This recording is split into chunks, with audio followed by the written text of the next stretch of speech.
नमस्कार, स्वागत है आपका स्टूडियो समाचार में। मैं नितिन मौर्य।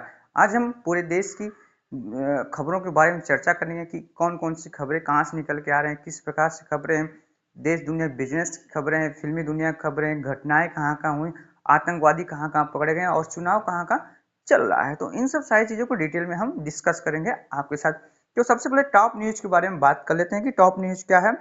तो सीएम योगी आदित्यनाथ का एक बड़ा ऐलान हुआ है कि यूपी के शिक्षण संस्थानों में अनिवार्य होगा। क्या अनिवार्य होगा? राष्ट्रगीत वंदे मातरम, यानी कि जो राष्ट्रगीत वंदे मातरम है उत्तर प्रदेश के हर कॉलेजेस में और छोटे छोटे जो सरकारी स्कूल है, प्राइमरी है, जूनियर है, अपर प्राइमरी है, सब में जो है कि वंदे मातरम जो संगीत है वह अनिवार्य कर दिया गया है। और नेक्स्ट न्यूज के बारे में बात करेंगे। नीतीश कुमार, तेजस्वी यादव जी कहते हैं कि नीतीश कुमार ने वोटों के लिए रिश्वत दी है, यानी कि नीतीश कुमार ने वोटों के लिए रिश्वत दी है।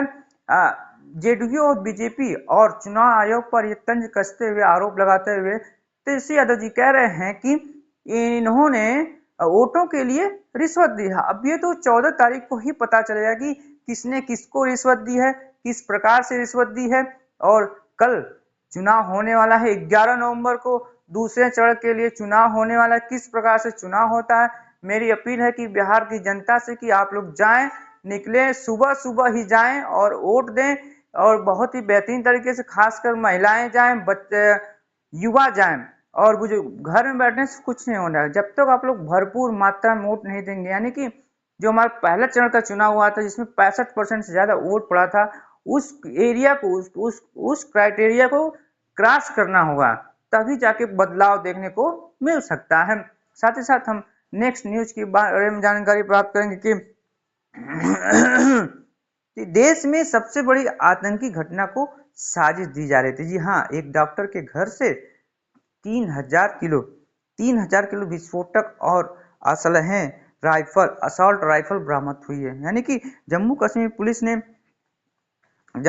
पुलिस ने पर्दाफाश किया है कि फरीदाबाद में डॉक्टर के घर 3000 किलो विस्फोटक और असॉल्ट राइफल बरामद हुए, जो कि बड़े आतंकवादी घटना को साजिश देने के आरोप में लगा हुआ था, फिराक में लगा हुआ था। किस प्रकार से घटना देना है, ये हमारे जम्मू कश्मीर पुलिस की बहुत बड़ी कामयाबी, हमारे देश के लिए बहुत बड़ी कामयाबी है कि ये डॉक्टर पकड़ा गया है। उसके घर में कैसे कैसे किया जा रहा था। और मानवाधिकार आयोग ने समस्तीपुर के डीएम से रिपोर्ट मांगी है। समस्तीपुर के डीएम को उन्होंने तलब किया है कि किस प्रकार से वहां पर घटना हुई है। और दिल्ली में एमसीडी के लिए उपचुनाव होने वाला है, तो उसके लिए बीजेपी, आम आदमी पार्टी और कांग्रेस ने कमर कस लिए, चुनाव प्रचार चालू कर दिया। उन्होंने अपने अपने उम्मीदवार उतार दिए हैं और चुनाव तारीखों का ऐलान भी हो गया कि 30 नवंबर को वहां पे चुनाव होने वाला है।